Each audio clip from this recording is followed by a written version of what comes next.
안녕하세요. 명어콘에 올라 도덕경을 읽다의 저자 가연정입니다. 오늘은 도덕경 제2장을 함께 읽을 건데요. 1장에서 개념 정의를 하고 이번 2장에서는 천지만물의 고유성을 강조하는 내용이 나와요. 1장과 2장 모두 도덕경의 서론에 해당한다는 것을 알아두면 이해하기가 훨씬 쉽거든요. 우리가 도덕경의 핵심인 무의자연을 실천하려면 천지만물 각자가 지닌 고유성과 존귀함을 아는 것이 가장 우선이 되어야 한다고 해요.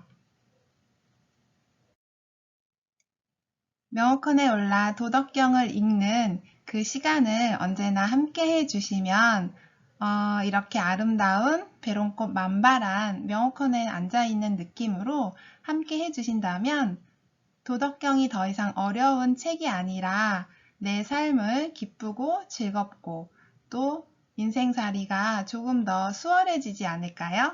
그 현장으로 함께 초대할게요. 함께 해주세요. 8초원 도경에 이제 해당되는 지난 시간에 1장을 했고 이번 시간은 2장을 함께 읽을 거예요. 2장의 제목을 제가 꾸미지 않은 고유함이라고 정해봤어요. 도덕경을 7년 동안 읽으면 읽을수록 점점 더 노자가 우리에게 말하고자 하는 바가 무엇인지를 알게 되었거든요. 본문을 읽으면서 정말 이 부분은 꾸미지 않은 고유함 그 자체가 얼마나 아름다운 것인지를 말하고자 하였구나 라는 생각에 꾸미지 않은 고유함을 이야기하고자 제목을 이렇게 정해봤어요. 본문을 그러면 제가 읽어볼게요. 천하 계지미 지위미 사악이 계지선지위선 사불선이 천하가 다 아는 아름다움이 꾸민 것이라면 이는 추한 것이다.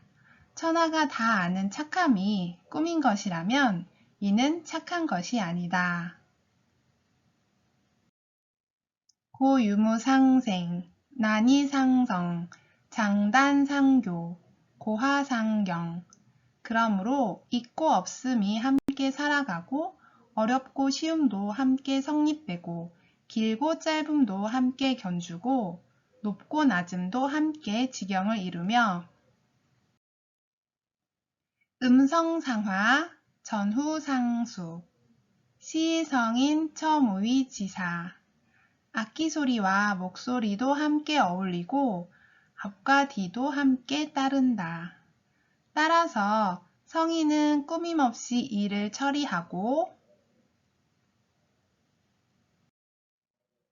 행불언지교, 만물자건 이불사, 생이불류, 위이불시, 말없음의 가르침을 수행한다. 천하 만물이 생겨나도 하소연하지 않고 살아갈 뿐 있으려 하지 않고 할 것 다 이루나 거기에 기대려 하지 않고 공성이불거, 부유불거, 시이불거 공이 이루어져도 머물지 않는다.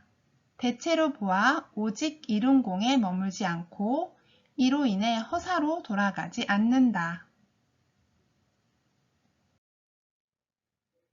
네, 2장 본문 전체를 한번 읽어봤는데요. 천지 만물의 고유성과 존귀함에 대해서 저는 이번 장을 이렇게 이해를 했거든요. 우리가 타고난 신분에 따라 주어진 생활이 다름을 강조하고 또 질서를 중시했던 유교와 굉장히 다른 부분이기도 하죠. 도덕경이 쓰여진 시기가 기원전 4세기경으로 알려져 있는데요. 그 시기를 떠올려 본다면 신분고와 지위고와에 전혀 다르게 천지 만물은 누구나 고유함이 있고 또한 존귀함이 있다라는 말은 굉장히 혁신적이고 앞선 생각이었다라는 걸 알게 되니까 정말 너무 놀라웠어요. 기원전 4세기경에 이런 말을 할 수 있다는 노자는 정말 대단한 분이신 것 같아요. 노자는 꾸미지 않은 아름다움, 꾸미지 않은 착함과 꾸밈 없이 일을 처리하는 것을 매우 중시했어요. 이는 만물의 고유성과 존귀함을 전제로 해야 가능한 일이고, 또한 있는 그대로 두지 않고 꾸미려 한다면 존재 그 자체의 소중함을 훼손시키기 때문이라고 생각했어요. 또한 서로 북돋우며 다 같이 잘 살아야 한다는 상생의 중요성을 강조하고 있죠. 그래서 본문의 유무상생, 있고 없음의 상대성이라고 이해해서는 안 되고요. 천지 만물의 그 가치 있고 소중한 그 자체의 고유성과 존귀함에 대해서 이제 강조하는 부분을 이해할 수 있어야 돼요. 자기 자신이 가치 있고 소중하며 유능하고 긍정적인 존재라고 믿는 마음을 자아 존중감이라고 하는데요. 심리학에서 강조하는 그런 자아 존중감이 이렇게 노자의 도덕경에서도 나온다는 것이 정말 놀라웠어요.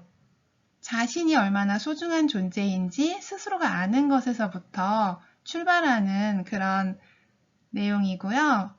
많은 정신적인 병리 현상을 예방하고 또 치유하는데 필수적인 개념이니까 자아 존중감은 누구나 꼭 알고 계시면 좋을 것 같고, 또 자아 존중감을 또 갖추어야겠죠. 미국의 의사이자 철학자인 제임스가 1890년대에 처음 사용한 용어예요. 도덕경은 정말 기원전 4세기부터 사용했으니까 굉장히 선진적이었죠. 또한 노자가 꾸미지 않은 아름다움을 강조한 이유는 아름다움이 그저 보이는 부분, 표면 상태에만 있는 것이 아니라 내면에 이르는 본질 그 자체가 아름다움의 속성이라고 보았기 때문이에요.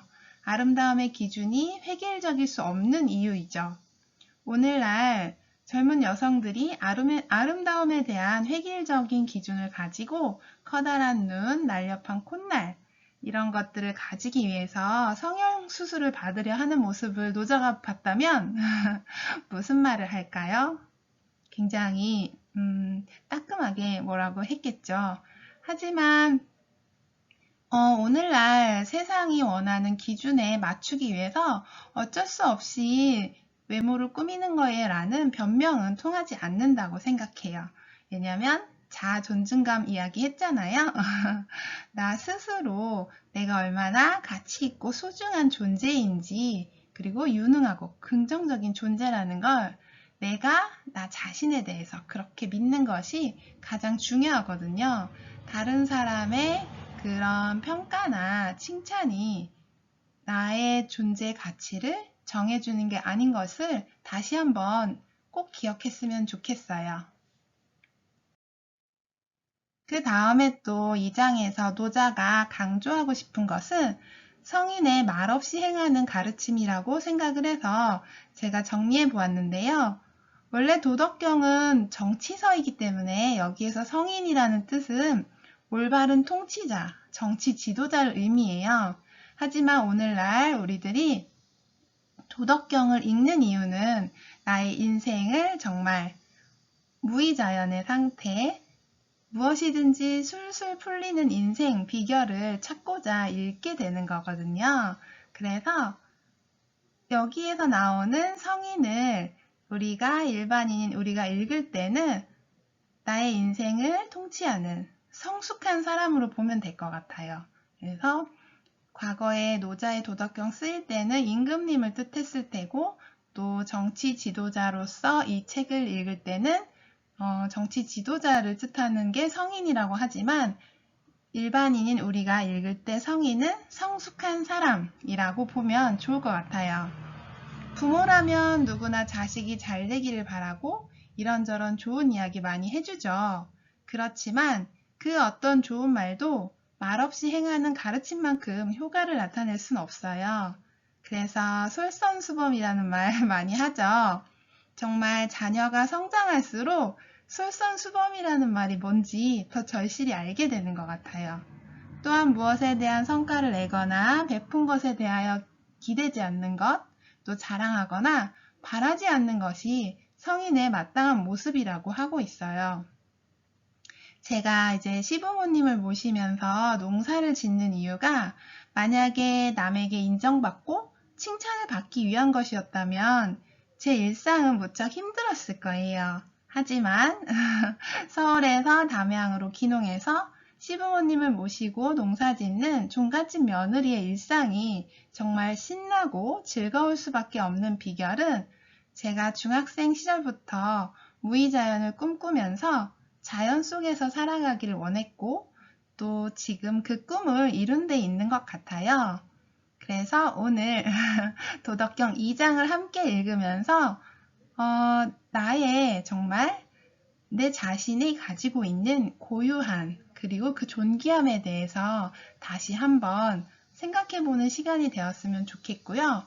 그리고 정말 화려한 말, 화려한 외모, 겉으로 보여지는 그런 화려하고 세련된 것보다 오히려 묵묵히 말없이 행하는 가르침이 무엇인지에 대해서 함께 생각하면 좋을 것 같아요.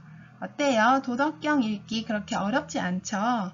저 가연정 작가와 함께 한다면 도덕경이 결코 어렵지 않고 나의 인생이 정말 술술 풀린다면 만사형통이 된다면 정말 좋겠죠. 그래서 인생이 술술 풀리는 비결, 만사형통의 비결을 우리 함께 도덕경을 읽으면서 찾아갈 수 있다고 생각합니다. 그럼 오늘 2장은 여기까지 마치도록 하고요. You are invited. 꿈과 소원을 이루는 글꽃밭. 명확한 알림으로 여러분을 초대할게요. 언제나 가연정 작가와 같이 즐겁고 신나는 생활을 꿈꾸시는 분들은 꿈과 소원을 이루는 글꽃밭 명확한 알림으로 오시면 됩니다. 감사합니다. 다음 시간에 또 만나요.